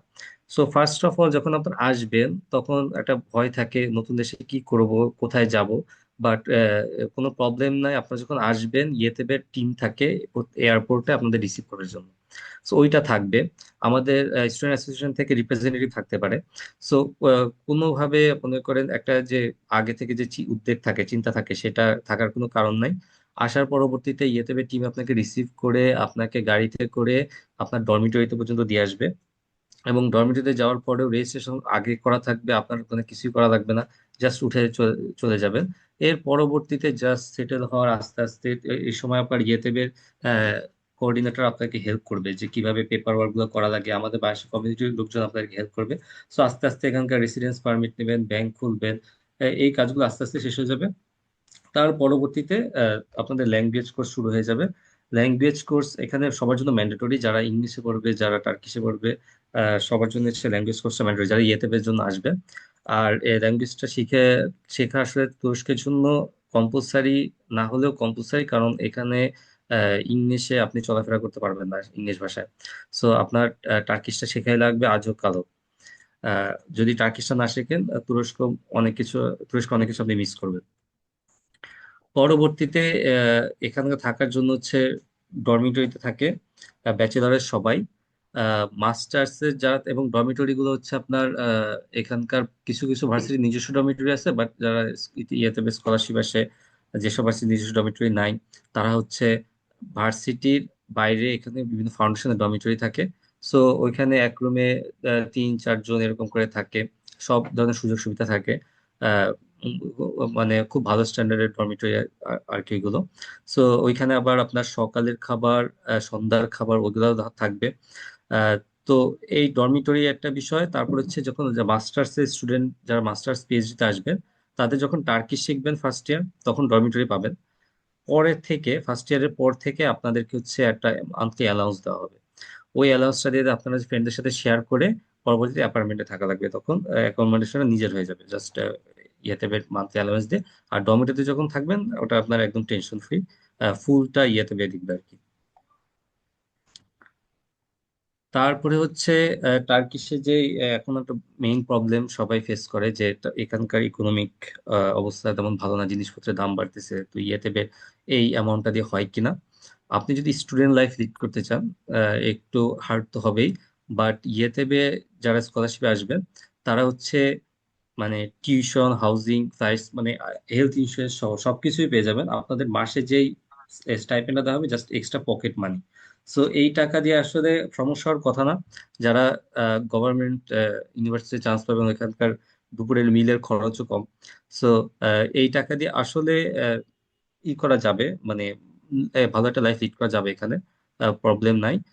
বাট আপনি যদি আরেকটু বেশি চিন্তা করেন যে আমি এই টাকা জমাবো বা অন্য কিছু করবো, দেন ইট ইজ টাফ হবে, কারণ টার্কিতে আসলে এখন ইকোনমিক একটু ক্রাইসিসের মধ্যে দিয়ে আছে। সো ওই বিষয়টা খেয়াল রাখতে হবে। বাট আপনার যদি নর্মাল স্টুডেন্ট লাইফ লিড করতে চান, ইট ইজ এনাফ। নেক্সট হচ্ছে আপনার এই তুরস্কের, আপনার এই তুরস্কে যে আসার পর যে এক্সপিরিয়েন্সটা হবে, আপনার মোস্ট মেমোরেবল এক্সপিরিয়েন্স হবে যে আপনার যে টার্কিশ 1 বছর শিখবেন সেটা। কারণ এইখানে হচ্ছে আপনার ফার্স্ট ইন্টারন্যাশনাল ফ্রেন্ডস কমিউনিটি গড়ে উঠবে ওইখানে। যখন টার্কিশ ল্যাঙ্গুয়েজ ক্লাসে যাবেন, ওরা সবাই বিদেশি। সো এখানে আরব স্টুডেন্টরা থাকবে, আফ্রিকান স্টুডেন্টরা থাকবে, রাশিয়ান স্টুডেন্টরা থাকবে। তা আপনাদের ডরমিটরিতে থাকবে এই একই একই লোকটাই থাকবে। সো ভালো একটা ফ্রেন্ডশিপ গড়ে উঠবে।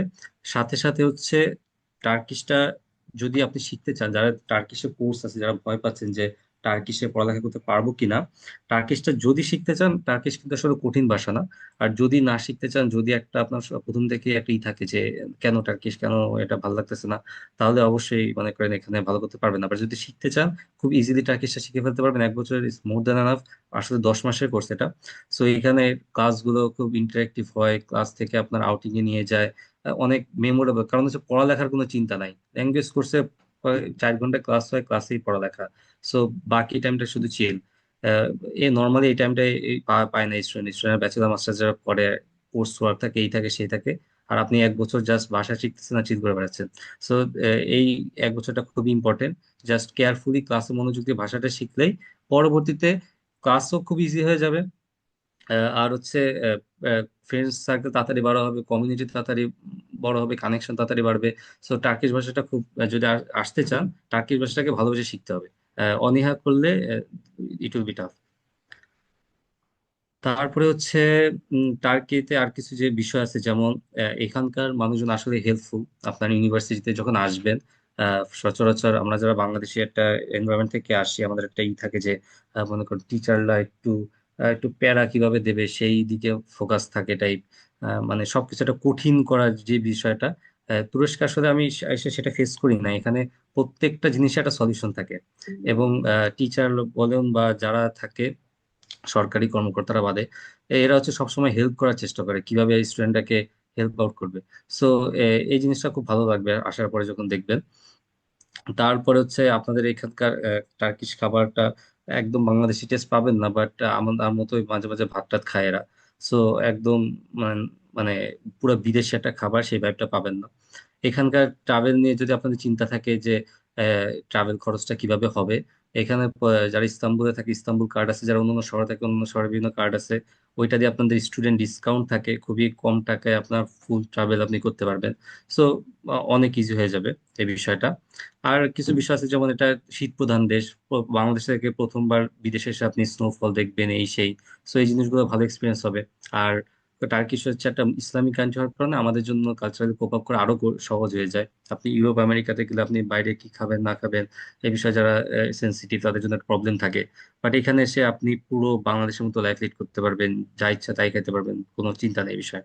So this is a very good advantage. এরপরে এখানে আসার পরে আপনাদের প্রথমে বলে দিলাম যে এটা নিয়ে কোনো চিন্তা করার না, কারণ বাংলাদেশের কমিউনিটি আছে। সো রিয়েলি বাংলাদেশের কমিউনিটি এখানে ভালোই বড় এবং ভালোই হেল্পফুল, ভালোই কানেক্টেড। আমাদের এই একটা পিকচার দেখতে পাচ্ছেন, এটা হচ্ছে বাংলাদেশের ইস্তাম্বুলে আমরা ইন্টারন্যাশনাল ইস্তাম্বুল কাপে বাংলাদেশের টিম। সো মানে আমরা এত মানে কানেক্টেড থাকি এবং এত থাকে, আমরা প্রত্যেক সপ্তাহে এখানে আমরা ফুটবল খেলার আয়োজন করি। আমরা ঈদের 3 দিন ব্যাপী 4 দিন ব্যাপী আমাদের ঈদ আয়োজন হয়। যারা আপনারা নতুন আসবে, নতুন আসার পর নতুনদের রিসেপশন প্রোগ্রাম হবে। জাস্ট এটা আলাদা একটা কমিউনিটি পাবেন, কখনোই লেফট আউট ফিল করবেন না টার্কিতে এসে। এই একটা বিষয় আছে। আর তারপরে যখন আপনি ক্লাসেও যাবেন, টার্কিশ লোকজন আসলেই ফ্রেন্ডলি। সো আপনি যদি ক্লাসেও যান, খুব সহজে আর কি ভাষাটা শেখার পরে খুব সহজে এদের সাথে কানেক্টেড হয়ে যেতে পারবেন। সো ভালো একটা এক্সপিরিয়েন্স হবে আপনাদের। তারপরে এখানকার আসার আগে কি কি করা যায়, আমি আসছি হচ্ছে ভাষা শিক্ষার কোর্সটা ম্যাক্সিমামটা বাংলাদেশ থেকে করে আসছি। আমার জন্য তাই টার্কিতে আসার পরেই কোনো প্রবলেম হয় নাই, আমি ফুল টার্কিশ ভাষায় কথা বলতে পারি, যখন এয়ারপোর্টে ফুল টার্কিশ ভাষায় কথা বলতে পারি। বাট যারা পারে না, জাস্ট বেসিক কিছু কথা আছে, ওই সব কথাবার্তায় যেমন হচ্ছে আহ, মেরহাবা বা আমি জানি না, I I don't know Turkish type কথাবার্তা, জাস্ট বেসিক কিছু কথাবার্তা যদি শিখে ফেলান, তাহলে আসার পরে কিছু করতে পারবেন আর কি, কমিউনিকেট করতে পারবেন, এটা শিখতে পারেন আর কি, যারা চান্স পেয়ে গেছেন অথবা পরবর্তী পাবেন। এরপরে হচ্ছে যে কোনো ধরনের আপনাদের ইনভাইটেশন হোক কমিউনিটি থেকে করতে, বাসায় বসে থাকবেন না ও আলসেমি করবেন না। আসার পর পর যত তাড়াতাড়ি পারেন কানেক্টেড হওয়ার চেষ্টা করবেন, প্রত্যেকটা কমিউনিটিতে, প্রত্যেকটা ট্রিপে, ফ্রেন্ড সার্কেলের গ্রুপে। যত বেশি কানেক্টেড থাকবেন তত বেশি আপনি এখানকার লাইফটা এনজয় করতে পারবেন, নাহলে একপাশে হয়ে যাবেন আর কি। এরপরে আপনাদের কোনো কিছুর জন্য পরবর্তী কোনো প্রবলেম হলে আমরা এখানে আছি, সবভাবে সহযোগিতা করার চেষ্টা করব। That's it I think. এরপরে যদি আপনাদের কোনো কোশ্চেন থাকে কোনো কিছু নিয়ে, পরবর্তীতে আমরা অ্যান্সার দেওয়ার চেষ্টা করবো। ধন্যবাদ রিমন ভাই। I mean, I think that people are now all dreaming to come to Turkey, like listening to your description that we all should go to Turkey. I mean, I feel ইনশাল্লাহ। like that yeah, like that I can like imagine that, yeah, I am in Turkey, I am doing this, I am traveling by bus, I am like with students in the class learning Turkish. So অনেক ভালো ছিল ভাইয়া, অনেক অনেক ধন্যবাদ, আমার কাছে মনে হয়েছে। I will take your questions at the last, inshallah. But I would like to add two things just share. One is that about the stipend that Bhai Dimon Bhai he mentioned that there is a double, I mean, merit scholarship. Also, Miss Pialin she also mentioned double stipend. এটা হচ্ছে এরকম যে যদি কারো SAT তে 1300 বেশি score থাকে অথবা 1350 বা 1400, এটা ডিপেন্ড করে সে অ্যাপ্লাই করতেছে কোন সাবজেক্টে, সাবজেক্ট ওয়াইজ ভ্যারি করে। তো সাবজেক্ট একটা, আর একটা হচ্ছে তার টোফেল থাকা লাগবে 80-র উপরে। If he has this two thing, তাহলে হচ্ছে সে ডাবল স্কোর মানে প্লাস ডাবল স্টাইপেন্ড পাবে। কারণ আমার হচ্ছে বর্তমানে স্টাইপেন্ড হচ্ছে 13,000 টার্কিশ লিরা, আমি ডাবল পাই কারণ হচ্ছে আমি মেরিট স্কলারশিপে আছি। এটা আর একটা হচ্ছে যে এক্সপিরিয়েন্স ভ্যা বললো, এটা হচ্ছে ইন জেনারেল অনেকে হচ্ছে আমার খুব ভালো, অনেকের খুব খারাপ এক্সপিরিয়েন্স হয়। এটা নির্ভর করে আপনি কোন, মানে তুরস্ক তো অনেক বড়, কারণ তুরস্কের কোন ইউনিভার্সিটিতে আছেন, কোন জেলায় আছেন, আপনার কাছে থাকতেছেন, মনে করেন আপনার ফ্রেন্ড সার্কেল কিরকম, সবকিছু মিলে হচ্ছে আপনার একটা এক্সপিরিয়েন্স হবে। It's not like that like you always have the same experience like me or Rimon ভাই অর অমি ভাই অর মাকফুর ভাই, anyone. It will based on the situation also, your university, your city, and all those things. Thank you, Rimon Bhai, once again for your nice description of living experience in Turkey. Now I request Makfur Bhai to talk about the career opportunities in Turkey, because normally when you come or when you go to abroad or any different country for a study, you have the tension that what will I do after my graduation? Where can I go for higher studies? Or can I really get a job there? Can I get the citizenship of that country? Or if I come back, what can I do inside my country? So I'd request Makfur Bhai to have it to talk briefly about the career opportunities after one graduate from Turkey. Makfur Bhai, the floor is yours. Thank you Mostafa. সবাইকে আবারও আমাদের আজকে সেশনে ধন্যবাদ জানাচ্ছি। বাংলাদেশ থেকে তার কি অনেক দূরে, তো সবাই এই সন্ধ্যাকালীন সময়ে আমাদের সেশনে অংশগ্রহণ করার জন্য সবাইকে আন্তরিকভাবে ধন্যবাদ জানাচ্ছি। আমাদের পূর্ববর্তী অনেক গেস্ট সুন্দর সুন্দর করে তার্কিক পুস্তকালয় সম্পর্কে বিস্তারিত তথ্য জানিয়েছেন। আমরা আশা করতেছি আপনারা উপকৃত হয়েছেন। এর সাথে করে আমি এখন আপনাদের সাথে তার্কিক ক্যারিয়ার অপরচুনিটি নিয়ে কিছু বিষয় শেয়ার করব। তো আমি স্লাইড শেয়ার করবো না, আমি কিছু ইনফরমেশন শেয়ার করবো যেটা অলরেডি অনেকগুলো আলোচনা চলে আসছে, বাট একটু যেগুলো মিসিং হয়েছে বা হচ্ছে রিয়েল সেন্স থেকে আমি আপনাদেরকে সংক্ষেপে বলি। আমি 2017 সালে তাকে গভর্নমেন্ট স্কলারশিপ নিয়ে আসছি। পরবর্তীতে আমি আপনার হচ্ছে মাস্টার্স কমপ্লিট করি, এমবিএ কমপ্লিট করি, দেন হচ্ছে আমি পিএইচডি করতেছি এখন। পিএইচডি অলমোস্ট শেষের দিকে। তো আমার এখন আমি এখন একদম আর অলমোস্ট 1 ইয়ার পরে আমি ইনশাআল্লাহ আশা করি হোপফুলি আমি শেষ করে ফেলবো। তো আমি কয়েকটা বিষয় আপনাদের সামনে উপস্থাপন করবো। একটা বিষয় হচ্ছে তার্কিদ আসলে এই একটা কনসার্নের বিষয়। আসলে আমরা কি আদৌ তার্কিদ থেকে পড়াশোনা গ্রাজুয়েশন করে আমরা কি করব? আসলে আমাকে বাংলাদেশ কি ব্যাক করলে আমাদের কি ধরনের অপরচুনিটি আছে, অথবা বাংলাদেশ থেকে তার্কিদে গ্রাজুয়েশন করে তার্কিদে জব পাবো, অথবা তার্কিদে কি করার সুযোগ আছে আসলে আমার এই তার্কিদ গ্রাজুয়েশন করলে এখানে হচ্ছে যে এখানকার যে সার্টিফিকেটের ভ্যালু বাংলাদেশে আছে। তো সব মিলে আমি কিছু বিষয় আপনাদের শেয়ার করব। প্রথমত হচ্ছে যেহেতু আমরা মাস্টার্স পিএইচডিতে রিসার্চের সুযোগটা বেশি, সেক্ষেত্রে আমি মাস্টার্স এবং পিএইচডিতে বেশি ফোকাস করব। সেক্ষেত্রে অনার্স করব, বাট মাস্টার্স পিএইচডি, কারণ আমি একটা কথা বলি, তার্কিতে কিন্তু টপ 10 মানে 1000-এর টপ র্যাঙ্কিং ইউনিভার্সিটির মধ্যে 7 থেকে 8টা ইউনিভার্সিটি আছে। বিশেষ করে আন্তর্জাতিক মানে অনেক বিশ্ববিদ্যালয়ে পড়ার আপনার সুযোগ পাবেন মাস্টার্স এবং পিএইচডিতে। এবং আপনার একটা আমি উদাহরণ দিয়ে বলি, যেমন ধরেন আপনি তার সাপোজ ইস্তাম্বুল ইউনিভার্সিটি থেকে আপনি যদি গ্রাজুয়েশন করেন, দ্যাট মিনস আপনি বার্লিন ইউনিভার্সিটি গ্রাজুয়েশন করলেন। মানে তার এডুকেশন সিস্টেমটা অলমোস্ট ইউরোপিয়ান সিস্টেম, সিজিপি সিস্টেমটা পুরোটাই ইউরোপিয়ান। আপনি যদি ধরেন ফ্রান্সের লি ইউনিভার্সিটি থেকে আপনি তাকে একটা রিনাউন্ড একটা ইউনিভার্সিটি শেষ করলেন, এটার আপনার যে মানে আমাদের দেশে আমরা বলি না যে ভ্যালুয়েশন করার জন্য, ভ্যালুয়েশন করতে গিয়ে আপনি ফ্রান্সের নামকরা ইউনিভার্সিটি করতে পারবেন। সেক্ষেত্রে শুধু পার্থক্যটা হবে যে হ্যাঁ আপনার পার্সোনাল এক্সট্রা কারিকুলাম, আপনার পার্সোনাল কোয়ালিটিগুলো, এফিসিয়েন্সিগুলো সেগুলো ডিফারেন্স হবে। বাট আপনার মোরাললেস এডুকেশন সিস্টেমটা বলতে গেলে পুরো ইউরোপিয়ান সিস্টেমের মতোই। সো আপনি এই সুযোগটা পাবেন। এখানে আমাদের অনেক দুজন আলোচনা করেছেন যে হ্যাঁ তার ক্ষেত্রে থেকে প্রচুর পরিমাণে ইউরাসমাস প্রোগ্রাম সহ পিএইচডি মাস্টার্সে আপনার রিসার্চ প্রোগ্রাম বাবদ বিভিন্ন ইউরোপের বিভিন্ন দেশে যাওয়া যায়, নট অনলি ইউরোপ, ইভেন আমেরিকাতেও যাওয়া যায়।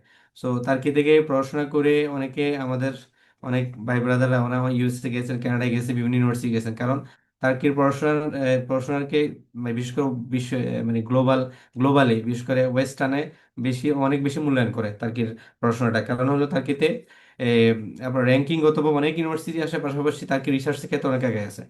তো তার্কিতে আপনার একটা সুবিধা পাবেন, যেমন আপনার তার্কিতে কিন্তু মাস্টার্স পিএইচডিতে এবং ইভেন ব্যাচেলর আপনি কিন্তু দুইটা ভাষায় পড়ার সুযোগ থাকবে। আপনি হয় ইংলিশে পড়তে পারবেন, তার্কিশও পড়তে পারবেন। আর তাকে শিখতে তো আপনার একটা বাড়তি একটা অ্যাডভান্স পাবেনই। সেক্ষেত্রে আপনি যদি এখানে জবের ক্ষেত্রে হোক, আপনি যদি পড়াশোনার ক্ষেত্রে হোক, আপনি কিন্তু যদি ইংলিশে পড়লেও যদি তাকে ভাষাটা পারেন, সেক্ষেত্রে আপনার এক্সট্রা অ্যাডভান্টেজ হিসেবে আপনি জবের ক্ষেত্রে, কাজের ক্ষেত্রে, চলাফেরার ক্ষেত্রে আপনাকে বাড়তি সুবিধা পাবেন। এর পাশাপাশি সরকারি স্কলারশিপ ছাড়াও এখানে যেটা আরো কিছু মানে ফাউন্ডেশন, বিভিন্ন ফাউন্ডেশন অনেক বেশি অনেক অনেক ফাউন্ডেশন তারা রিসার্চের জন্য প্রচুর স্কলারশিপের জন্য টাকা দেয়। তো অনেক টাকা দেয় তারা প্রজেক্টের ক্ষেত্রে, টুবিটাকে প্রজেক্ট কথা বলা হয়েছে। তো তো এইসব সুবিধা থেকেও আপনারা মাস্টার্সে ভালো সুবিধা অর্জন করতে পারেন। পাশাপাশি এখন বলেন যে আমি মাস্টার শেষ করলাম, এমবিএ শেষ করলাম, অথবা আমি এমএসসি শেষ করলাম, দেন আমার এখানে কি সুবিধা আছে? তো সেক্ষেত্রে বলবো তার্কিতে যেহেতু আপনি যদি ল্যাঙ্গুয়েজ শিখতে পারেন, তার্কিতে যারা সায়েন্সে পড়েন, তো তারা আমার দেখা অনেকেই তার কি আলহামদুলিল্লাহ অনেকেই ভালো জব পেয়েছেন, বিভিন্ন কোম্পানি জবে জয়েন করছেন এবং ভালো সুনামের সাথে কাজ করতেছেন। এটা ভালো দিক। কারণ হচ্ছে তাকিতে হচ্ছে কোয়ালিটি হচ্ছে আপনার এমপ্লয়ি তারা তারা ইয়ে করে, মানে এমপ্লয়মেন্ট করে কারা, কারণ হচ্ছে বাংলাদেশ থেকে বা আমাদের যেরকম মধ্যপ্রাচ্যে প্রচুর বাংলাদেশের আসে কাজ করে, ওইরকম তার্কিতে না। তার্কিতে হলো কোয়ালিফাইড। তো সেক্ষেত্রে তার্কিতে যারা পড়াশোনা করছে তারাই তার্কিতে জবের ক্ষেত্রে তারা বেশি সুযোগ সুবিধা পাচ্ছে, অপরচুনিটি পায় আর কি। এটা বললাম তার্কিতে গ্রাজুয়েশন করলে। সেকেন্ড হচ্ছে তাকে যারা মাস্টার্স পিএইচডিতে আছেন তারা কিন্তু প্রচুর পরিমাণে কনফারেন্সের সুযোগ পাবেন। কনফারেন্স, আন্তর্জাতিক সেমিনার, সিম্পোজিয়াম, এটা ফ্রিতে আছে আপনার, মানে কম পেইডে আছে। So, সেটা হচ্ছে এত বেশি সুযোগ পাবেন আপনারা, মানে যেটা আদার্স কান্ট্রিগুলোতে খুব কম পাবেন বলে মনে হচ্ছে আমার অভিজ্ঞতা। আমরা যেহেতু তার্কিতে প্রায় 9 বছরের অভিজ্ঞতা নিয়ে বলতেছি। তো এরা তার্কিতে এই সুযোগটা আপনার আছে, প্রচুর পরিমাণে সেমিনার, সিম্পোজিয়ামে আপনি যেতে পারবেন ফ্রিতে। এর পাশাপাশি প্রজেক্টগুলোতে আপনি অংশগ্রহণ করতে পারবেন। আমি একটু আগে বলছিলাম যে তার্কিতে আসলে একটা মজার বিষয় আপনার শেয়ার করি, যে আপনার জব অপরচুনিটি যেটা হয় যে যারা রিসার্চ বেসড চিন্তা করেন যে আসলে তাকে আমি যদি আসলে একাডেমিক চিন্তা করি তাহলে আমার কি ধরনের সুযোগ সুবিধা আছে। তো আপনাদের জ্ঞাতার্থে বলতেছি তার্কিতে প্রায় আমাদের বাংলাদেশে যারা পিএইচডি শেষ করেছেন এরকম 18 থেকে 20 জন, 18 থেকে 20 জন যারা অলরেডি তার্কিতে বিভিন্ন ফ্যাকাল্টি মেম্বার হিসেবে আছেন। সুনামের সহিত আমাদের বাংলাদেশিরা মানে তাদের মানে শিক্ষকতার পেশায় তারা আছেন এবং ভালো করতেছেন। রিসার্চের ক্ষেত্রে অনেকে অনেকে ভালো করতেছেন, আমাদের অ্যাসোসিয়েট প্রফেসর আছেন, অ্যাসিস্ট্যান্ট প্রফেসর আছে। সো আপনারা যারা তার্কিতে একাডেমি চিন্তা করতেছেন যে না আসলে আমি একাডেমি চিন্তা করতে পারবো, আমি একাডেমিক ভাবে তার্কিতে বিভিন্ন ইউনিভার্সিটি জয়েন করতে পারবেন, সরকারি বেসরকারি এই সুযোগটা আছে। এর পাশাপাশি তার্কিতে মানে গ্রাজুয়েশন করে আপনি মধ্যপ্রাচ্য দেশগুলাতে আপনি ইউরোপেও যে কোনো ইউনিভার্সিটি জয়েন করতে পারবেন, ডিপেন্ডস অন আপনার পড়াশোনা বা আপনার হচ্ছে যে আপনার যোগ্যতা অনুযায়ী। তো এটা এটা ভালো দিক আপনারা যদি ক্যারিয়ার হিসেবে দেখেন। এরপরে যদি আসেন জবের কথা বললাম যে আসলে টার্কিতে জবের সুযোগ আছে কিনা, হ্যাঁ অবশ্যই আছে, তবে এটাকে মাথায় রাখতে টার্কিতে প্রচুর পরিমাণে রিফিউজি আছে, যার কারণে একটা মার্কেটে মানে আমরা যদি বলি লোকাল মার্কেট বা মিডল লেভেলের জবগুলা সেগুলো আমাদের জন্য একটু কষ্ট হয়ে যেতে পারে, এটা বাস্তবতা। কারণ প্রচুর পরিমাণে রিফিউজি থাকার কারণে তারাও জব সিকার, তারাও জব খোঁজে। তো সেম ক্যাটাগরি আমরাও, তো সেক্ষেত্রে তার্কিতে যারা মনে করেন অ্যারাবিক পারে তার্কিতে তাদের একটা বড় একটা মার্কেট আছে, মানে অ্যারাবিন সিরিয়ানদের জন্য বলি বা অন্য দেশে, সেক্ষেত্রে একটা ভাষাটাও একটা ইম্পর্টেন্ট, তারা ভাষা পড়লে জবের ক্ষেত্রে তারা একটা এক্সট্রা অ্যাডভান্টেজ পাবেন। তো অ্যারাবিকটা বললাম যে যারা ভাষাগতভাবে আগায় থাকবেন ল্যাঙ্গুয়েজের ক্ষেত্রে, বিশেষ করে 2-3টা ল্যাঙ্গুয়েজ, ইংলিশ তো আপনি পারবেনই নর্মালি, তার্কিশ ছাড়াও আরেকটা ল্যাঙ্গুয়েজ যদি আরবির কথা বলি, তারাও হয়তো কিছু কিছু সেক্টরে ভালো জব পাইতে পারে। আর তার্কিতে আমি এটা দেখছি যে একটা বিষয় লক্ষ্য করছি, সেটা হচ্ছে তার্কিতে প্রচুর পরিমাণে যারা তার্কি থেকে গ্রাজুয়েশন করছে তার্কিতে, এবং তার্কি রিনাউন্ড কোম্পানিগুলোতে আমাদের বাংলা নট অনলি বাংলাদেশ বিদেশেরও প্রচুর পরিমাণে জব পাচ্ছে। কারণ তারা হলো এক্সপিরিয়েন্স তার্কির পরিবেশের সাথে, আরেকটা বিষয় তারা হচ্ছে তার্কি থেকে তারা গ্রাজুয়েটেড। তো এই জন্য হচ্ছে বেসিক্যালি হচ্ছে যোগ্যতা অনুযায়ী সবাই জব অপরচুনিটি পাবে, তার্কিতে আছে। আরেকটা বিষয় বলি, তার্কিতে অনেকে আছেন যে তার্কিতে দীর্ঘদিন পড়াশোনা করে বা জবের পাশাপাশি আমি যদি বিজনেস করতে চাই সুযোগ আছে কিনা। যেহেতু আমার দীর্ঘ জীবন, আমরাও গত 5 বছর থেকে তার্কিতে 5-6 বছর থেকে ব্যবসা বাণিজ্যের সাথে জড়িত, পড়াশোনার পাশাপাশি আমরা ব্যবসা বাণিজ্য করি। তো সেক্ষেত্রে আপনাদের সুযোগ আছে। তবে যেটা হচ্ছে বাংলাদেশ থেকে যেহেতু আমাদের দেশের সাথে তার্কির বিলেটেড ট্রেডের সংখ্যাটা আগে কম ছিল, মানে বাণিজ্যিক যে বাণিজ্যিক যে আমাদের যে চুক্তিগুলা বা ব্যবসা বাণিজ্যগুলো আগে কম ছিল বিধায় সুযোগ কম ছিল। এখন ডে বাই ডে এটা বাড়তেছে, রাষ্ট্র টু রাষ্ট্র থেকে বাড়তেছে, যার কারণে আমাদের পসিবিলিটিও বাড়তেছে। আমাদের ব্যবসায়ী ক্ষেত্রে আপনার হচ্ছে যে প্রচুর পরিমাণে অপরচুনিটিগুলো ডে বাই ডে বাড়তেছে। তো এই বিষয়গুলা বললাম আর কি। ওভারঅল যে আমি যদি সাম আপ করি তার কি আসলে ক্যারিয়ারের জন্য আপনি যদি চিন্তা করেন যে আমি গ্রাজুয়েশন করে কি করব, মোটা দাগে 3টে কথা বললাম। যারা একাডেমি চিন্তা করেন তারা কিন্তু নিঃসন্দেহে যদি ভালো প্রোফাইল তৈরি করতে পারেন তার কি একাডেমিতে আপনি ঢুকতে পারবেন, এটা নির্দ্বিধায় বলা যায় ভালো প্রোফাইল তৈরি করতে পারলে।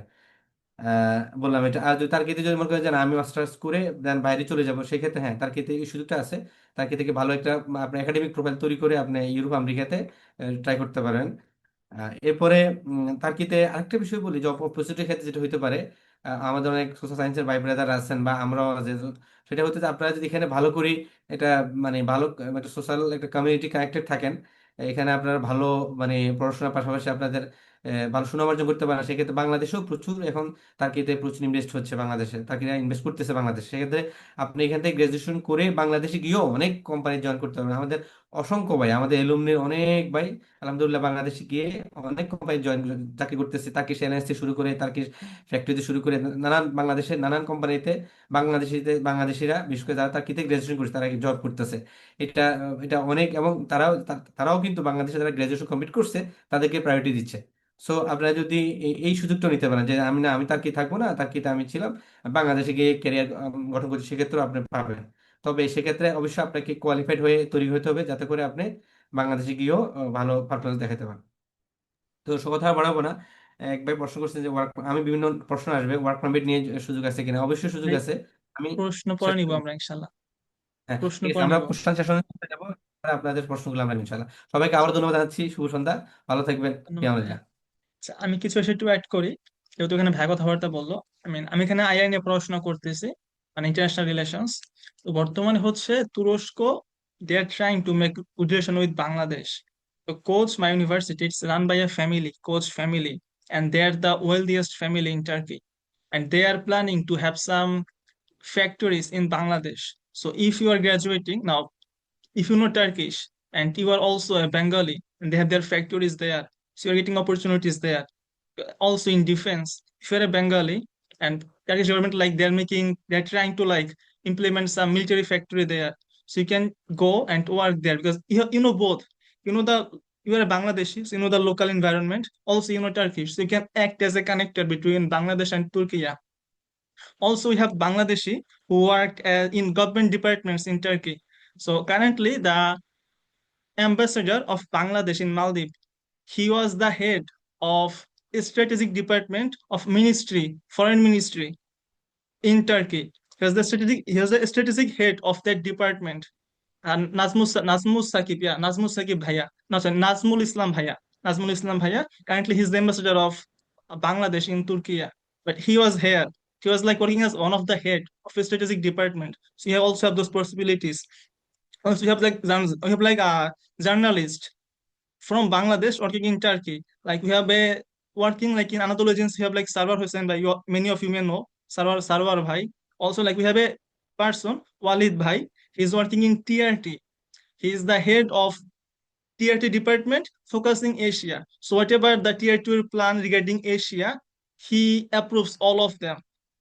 So yeah, you have lots of opportunities to do here. And also, I'm going to do my bachelor, but still, I have like 2 conference presentation by this time. Because in Turkey, you have lots of conferences that take place. So you can easily take part, present your research, and you can like have a really very good analyst profile, I would say.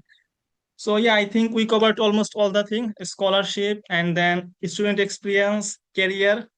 So now if you have any question, please raise your hand.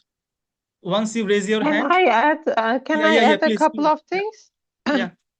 So we mentioned like the top universities in Turkey, they have specific requirements. Almi mentioned them as well, and you mentioned them for coach. So if during the time of application you choose universities and you will see if those universities have any special requirements. Okay, and at the latest, by the time you called for an interview, you have to have those documents ready. Because we do the direct placement, we need to see if you have SAT, TOEFL, GRE, and those documents at the time of interview. So be prepared to take those documents after you apply to Turkey scholarships if you want to study at the top universities. Also, IELTS, unfortunately, at the moment is not accepted in Turkey. So if for English, if you want to study in English, you have to have a TOEFL, and home-based edition of TOEFL is not accepted in Turkish universities. So these are very important. Please, when applying, check the requirements of the university because Turkey scholarship have to follow the university requirements. We do not have other requirements. It's not a requirement to apply to the scholarship, but if you want to get into that university, you have to have that document. It's not up to us, it's up to the university. Okay, that is very important. And other than that, when you are applying, you have 12 choices in your application. For bachelor students, we would like to see some consistency. So if you want to see medicine, we want to see medicine and related fields. If you want to study social sciences, international relations, or political science, we want to see the consistency in your application. If you apply for medicine, but you also add engineering and a department from social science, this is not a positive view. So be consistent with your selection of the universities. Um, and that's all I want to add at this point. I can take the question. Thank you, Miss Pelin. So we'll now go to a question, but before that, let me tell you how I will conduct it. So you can raise your hand. I will just I will ask one person to unmute, and he or she can ask his or her question. Once it's done, I will. আসসালামু আলাইকুম ওয়া রাহমাতুল্লাহি ওয়া বারাকাতুহু। আমাদের সেশনে কিছু বিষয় একটু ভুল বলা হয়েছে, ইচ্ছাকৃত না অনিচ্ছাকৃত, স্লিপ অফ টাং বলতে পারেন। একটা হচ্ছে সাংবাদিকতা নিয়ে আর একটা হচ্ছে মিনিস্ট্রি নিয়ে। আমাদের তুরস্কের বিভিন্ন বিখ্যাত যে নিউজ পেপারগুলো আছে বা চ্যানেল আছে, সেগুলো সত্যি আমাদের বাংলাদেশে অনেকে কাজ করতেছে। যেমন টিআরটি ওয়ার্ল্ডে একজন ভাই আছে আমাদের ওয়ালিদ ভাই, সে হচ্ছে এটা এশিয়া পার্টের যে প্ল্যানিং ডিপার্টমেন্ট আছে এখানকার হেড, ধরেন যেটি ধরেন টিআরটি ওয়ার্ল্ড আগামীকালকে ধরেন কি প্রেজেন্ট করবে এশিয়া পার্ট নিয়ে, সেগুলো দেখাশোনা করে। And আন্দোলন এজেন্সিতে আমাদের সারোয়ার আলম ভাই আছে, আমি ভাবলাম সারোয়ার অন্য কিছু বলছি, আমি একটু ভুল ছিল এটা আমার। এছাড়া আমরা এখানে এনিশা পাখি, আমাদের এক বাংলাদেশি ভাই আছে নাজমুস সাকিব ভাই, ভাইয়া বাংলাদেশি বাট সেখানে গুরুত্বপূর্ণ পদে আছে এনিশা ফাগের। এছাড়াও আমি বলছি যে আমাদের এক বাংলাদেশি ভাই আছে, সে তুরস্কের একটা মিনিস্ট্রির এশিয়া ডিপার্টমেন্টের স্ট্র্যাটেজিক প্ল্যানের একটা অংশ ছিল, এবং সত্যিই ছিল। ভাইয়ার নাম হচ্ছে নাজমুল ইসলাম। আমি বলছি যে ভাইয়া বর্তমানে আহ বাংলাদেশের অ্যাম্বাসেডর হিসেবে তুরস্ক, মানে he is the Bangladesh ambassador in Türkiye, যা একটু ভুল ছিল, হচ্ছে মালদ্বীপ হবে আসলে। আমি মালদ্বীপ আর তুরস্ক তখন ভুলে ফেলেছি, যেহেতু এটা টক ছিল তুরস্ক নিয়ে বেসিক্যালি। হচ্ছে বর্তমানে আহ মালদ্বীপে বাংলাদেশের রাষ্ট্রদূত। তো এটা দুইটা ভুল ছিল, বাট অবভিয়াসলি যদি আপনার যোগ্যতা থাকে, স্কিল থাকে, আপনি অবশ্যই ভালো জায়গায় কাজ করতে পারবেন তুরস্কে, কোনো সমস্যা হবে না ইনশাআল্লাহ তাআলা। আর ধন্যবাদ আপনাদের ভিডিওটা দেখার জন্য।